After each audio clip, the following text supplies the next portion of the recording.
chers auditeurs, chères auditrices. Deux petites histoires, comme d'habitude.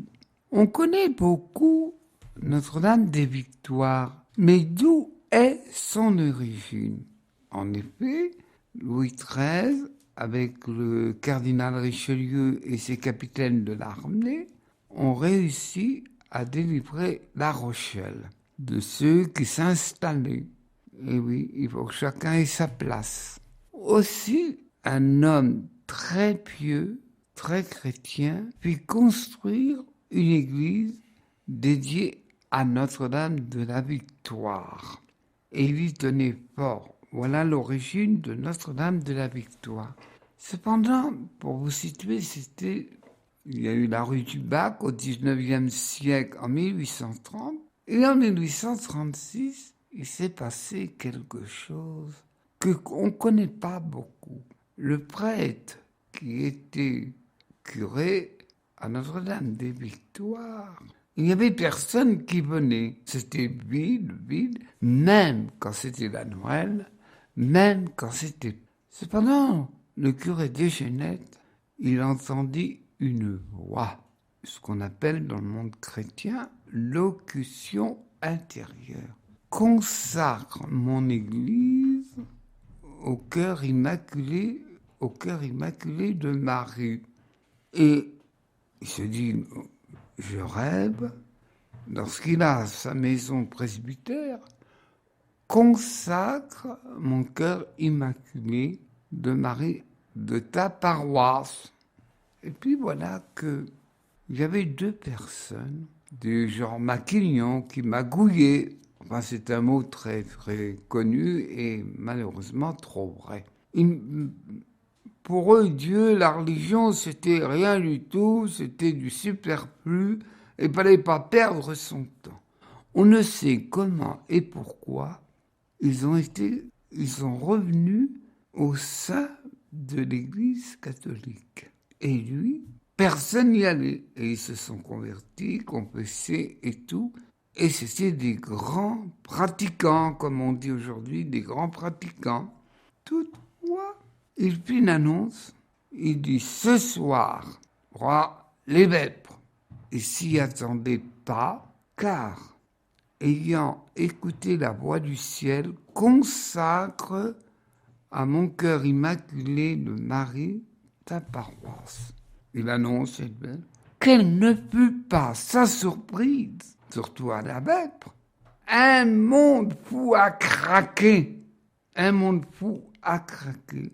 Et là, sa paroisse redevint une paroisse très populaire et très croyante. Il y avait un monsieur qui se mourait, c'est joli. Il a été ministre du roi Louis XVI, mais il avait l'esprit très voltairien. Et plusieurs fois, Deschenette a dit « On ne reçoit pas de ces curés, allez-vous-en, qu'est-ce que vous faites ici ?» Ah, et M. Joly se mourait. Il entre. « Monsieur Joly, c'est encore le curé Deschenette. » Faites-le entrer. Oh, surprise. Ah, je suis, comme vous le savez, un voltairien contre l'Église. Je suis un déiste. Et encore, et encore. Dites, je ne sais pas ce qui m'arrive, mais j'ai le désir de me confesser et revenir au sein de l'Église. Cela fit du bruit dans le coin. Monsieur Joly retourna au sein de l'Église et ce fut un grand pratiquant, un bon chrétien, comme se disait à cette époque. Et quelques mois après, il mourut, mais là, cette fois-ci, le ciel était ouvert. Voilà la petite histoire de Notre-Dame des Victoires, qui est consacrée au cœur immaculé de Marie et qu'on appelle aussi refuge des pécheurs. Et parmi les personnes qui sont passées, il nous souvient que le père de Thérèse Louis Martin y passa et Thérèse pria Notre-Dame des Victoires. Voilà l'origine de Notre-Dame des Victoires, et beaucoup de pèlerins s'y rendent. Chers auditeurs, chères auditrices, il y a des passages bibliques que l'on connaît, par exemple Abraham, Isaac, Jacob, dont il eut 12 fils, mais un qui est resté célèbre dans la mémoire, c'est Joseph et ses 11 frères. Et bien sûr, le grand personnage le plus connu, Moïse. Il y a d'autres personnages aussi qui sont passés. Ah, qui est-ce? Eh bien, Samuel et David. Bien sûr, je ne ferai qu'une esquisse de cette belle histoire de David. En effet, Elkana, Anne, alors pour vous dire, Anne était un nom très très commun au peuple d'Israël comme il l'est aujourd'hui. Mais cette Anne n'est pas la maman de la Sainte Vierge. En effet, ils entraient dans leur vieillesse et ils allaient à Rama prier chaque année. Et ils n'avaient pas, pour le peuple d'Israël de l'époque, quand on n'avait pas un enfant, on croyait que c'était une malédiction. Et Anna priait beaucoup. Et un jour, même le prêtre, « Qu'est-ce que tu as murmuré comme ça? Tu as bu beaucoup de vin ?» ?»« Non, je pleure, je gémis pour demander à Dieu d'avoir une enfant. » Elle pria, même que le prêtre, le lévite, l'avait rejeté.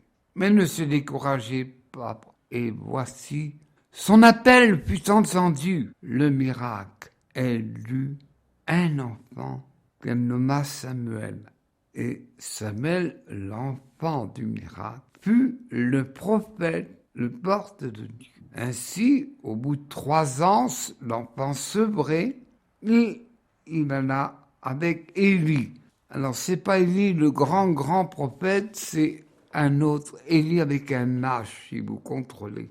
Et là, bien sûr, elle consacra son enfant et Élie l'instruisit de la révélation, particulièrement, si on peut dire, de Moïse et tout. Aussi, chaque année, elle lui apporta des habits, car un enfant s'agrandit vite. Cependant, ce qui marque l'attitude de Samuel, il était déjà un jeune garçon vigoureux et couché séparément avec le vieux prophète Élie. En effet, Élie avait 2 enfants, mais bien mal élevés, jusqu'à dire ce haut mot qu'on n'oserait pas dire pervers. Et Élie, non. Une voix lui dit, « Tes enfants sont mal éduqués, je choisirai un prophète parmi mon peuple. » Et voici comment se passa. Samuel, en pleine nuit, il entendit une voix. « Me voici, vous m'avez appelé? Mais non, va te recoucher, t'as dû rêver. » Et encore en plein milieu de la nuit, une voix lui dit, « Me voici, vous m'avez entendu? Mais non, je n'ai rien entendu et ce n'est pas moi qui t'ai appelé. » Élie comprit que c'était quelque chose qui venait de l'extérieur. « Écoute, mon enfant, si la voix t'appelle, tu répondras « Me voici, me voici. » Et c'est ce qui se passa. « Me voici !» L'enfant se leva. « Vous m'avez appelé? » Mais non. Alors Élie comprit que c'était pas un rêve. Il dit, « Tu diras à notre Dieu que ce qu'il veut. » Et là, cette voix-ci, il entendit cette voix, « Me voici. Je t'écoute, Seigneur. » Et il lui dit, « Élie a été dilectant ne pas élever ses gamins. Alors, c'est toi que je choisis, Samuel, pour être le prophète de toi, de Dieu. » Et Élie comprit que laissant ses enfants faire n'importe quoi, pervers, il comprit. Et c'est Samuel qui devint un grand prophète. Cependant, on ne peut pas tout raconter, c'est très long. Samuel, lorsqu'il fut en fonction de prophète, il avait déjà consacré un roi, Saül. Mais Saül n'obéissait pas à Dieu. Alors, la voix de Dieu lui dit, Samuel, va consacrer un des enfants. Tu iras dans la famille de Jessé à Bethléem. À Bethléem. Il y alla. Il offrit, comme c'était la coutume, un animal. Combien tu as d'enfants, lui dit-il. Samuel, j'en ai 8. Présente-moi-les. Présente-moi-les. Et là, se présenta parmi les 8, le premier, Eliab. Ah, oh, il est bien grand, de belle allure. Et la voix de Dieu lui dit, non, vous choisissez ceux qui ont belle apparence, qui ont une musculature. Non, ce n'est pas lui que j'ai choisi. Un autre se présenta, Aminadab. Non, ce n'est pas lui que j'ai choisi. Samma, le troisième. Non, ce n'est pas lui que j'ai choisi. Et les 7 passèrent, et là, aucun ne fut choisi par Dieu. Mais tu m'avais dit qu'il y avait 8, et j'en ai vu que 7. Oui, c'est le dernier, David. Il garde les moutons. Va me le chercher, et on se mettra à table après. Je tiens à vous faire remarquer, quand vous prenez une grande décision, on ne mangera à table que lorsque vous serez là. Eh bien, dans la Bible, ça a existé.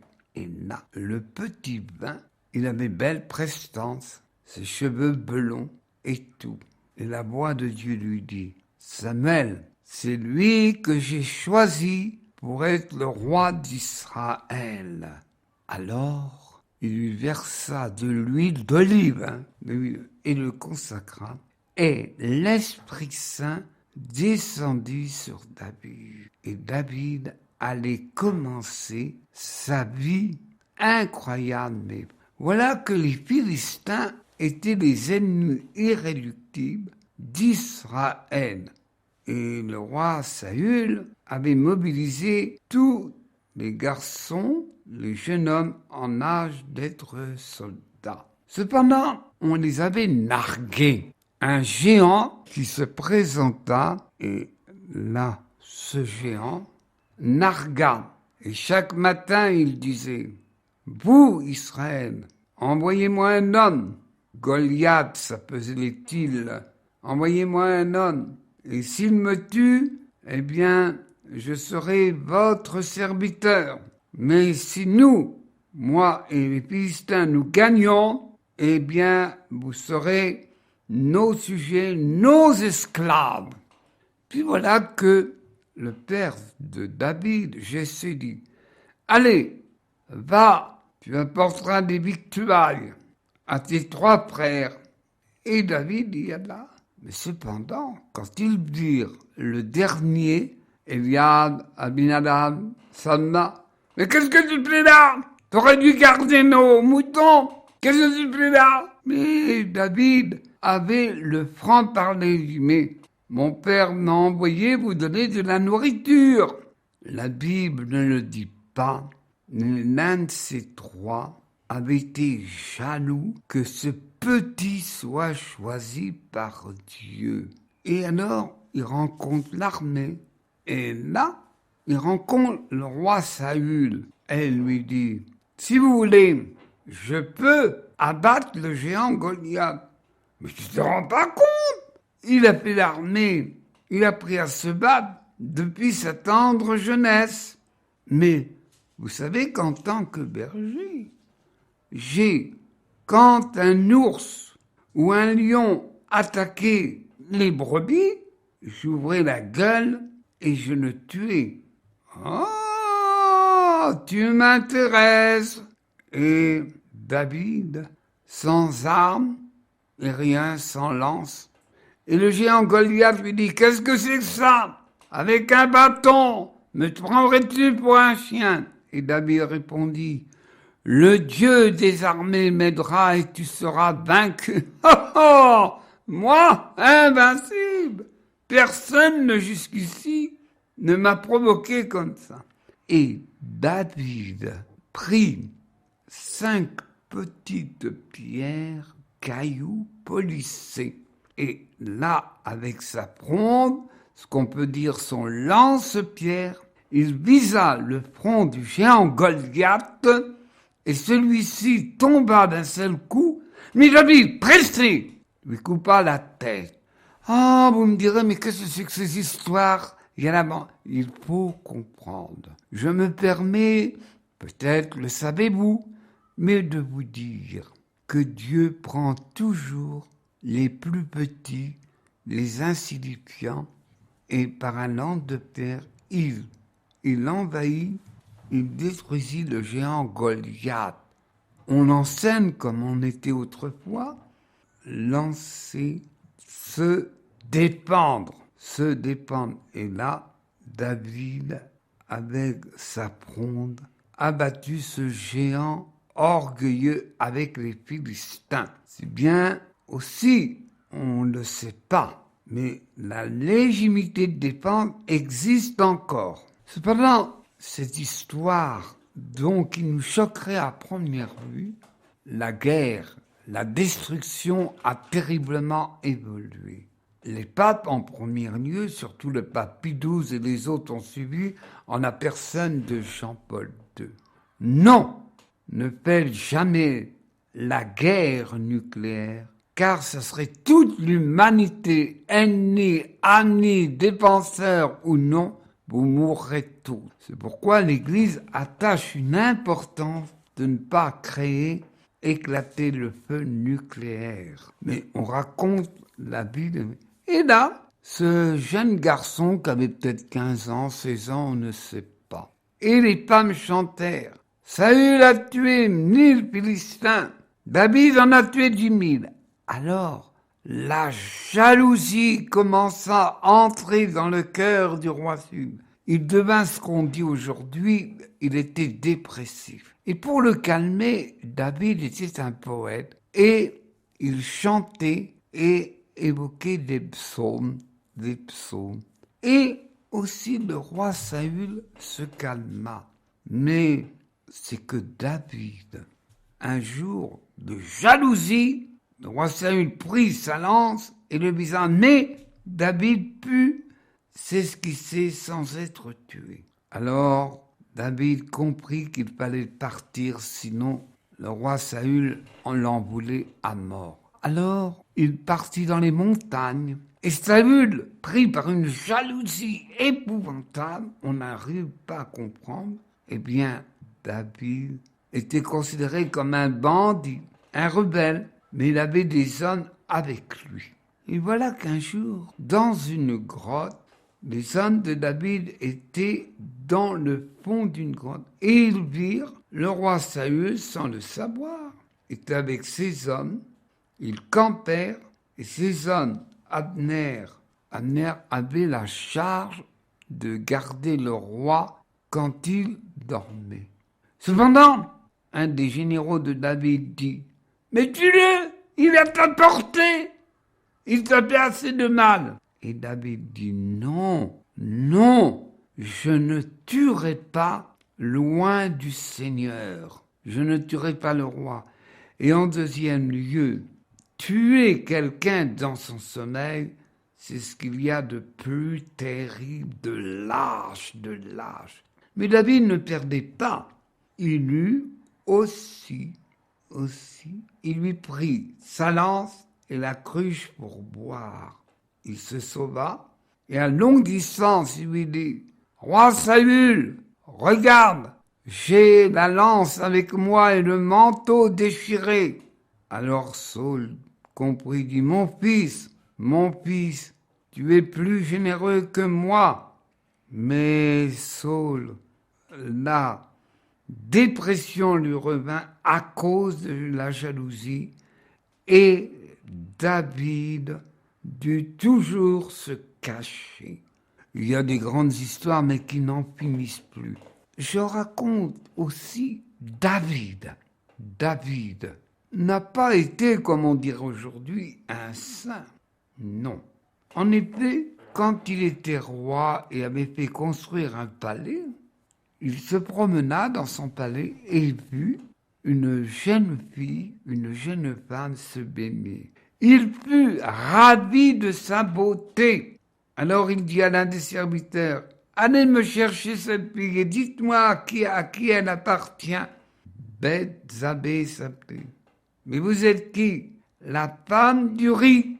Allez, viens avec moi pour partager la couche dans la chambre nuptiale.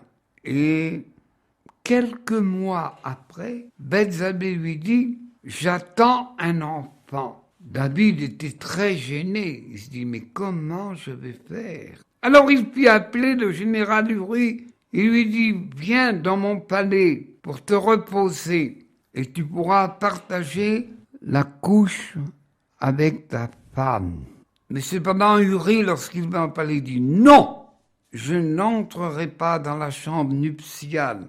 Pourquoi? Parce que mes hommes sont en train de batailler, de coucher dehors à même la terre, et moi je profiterai. Non! David fut très embêté. Alors il inventa un stratagème. Voilà que il dit à son général Joab, par un message de lettre, il lui dit, Uri, retourne auprès de toi, et lorsqu'il sera en face de l'ennemi où il y a la porte, tu diras à tes hommes qu'ils reculent et qu'ils le laissent seul. Ce plan réussit, Uri mourut. Et c'était la coutume, on garda le deuil pendant quelques mois. Cependant, le prophète Nathan, alors écoutez-moi parce que c'est peut-être un peu difficile, Nathan raconta une parabole. Il dit, voilà, il y avait un homme qui avait beaucoup de brebis, un gros bétail, tandis que son voisin, le pauvre homme, n'avait qu'une brebis et il la chérissait. Et voilà que cet homme, ce berger riche, des amis vinrent et il dit à ses serviteurs, allez tuer la brebis de mon voisin. David se leva et dit, qu'on le tue. Et le prophète Nathan dit, c'est toi le riche. Tu as eu plusieurs femmes dont tu as fait tuer d'une façon odieuse, tu as fait faire tuer d'une façon odieuse Uri, et tu as commis le péché d'adultère. Il se passa une intrigue. Que va faire le roi? Alors, il accepta cette grande faute qu'il avait faite, et Nathan lui dit, c'est toi! Et David reconnut sa faute, c'est pourquoi on dit la grandeur de David. Bien qu'il fût de ce crime horrible, de ce péché d'adultère, il eut cette grande loyauté de demander pardon à Yahvé. Et on retient le psaume de ma misère, je te demande pardon. Oui, j'ai péché contre toi, contre mon peuple, pardonne-moi. Voilà l'histoire très résumée de David. Eh bien, bon peuple de Dieu, merci de m'avoir supporté, mais David, un grand roi, malgré ce grand pécheur. Bon peuple de Dieu, merci, merci, merci. Que Dieu vous bénisse.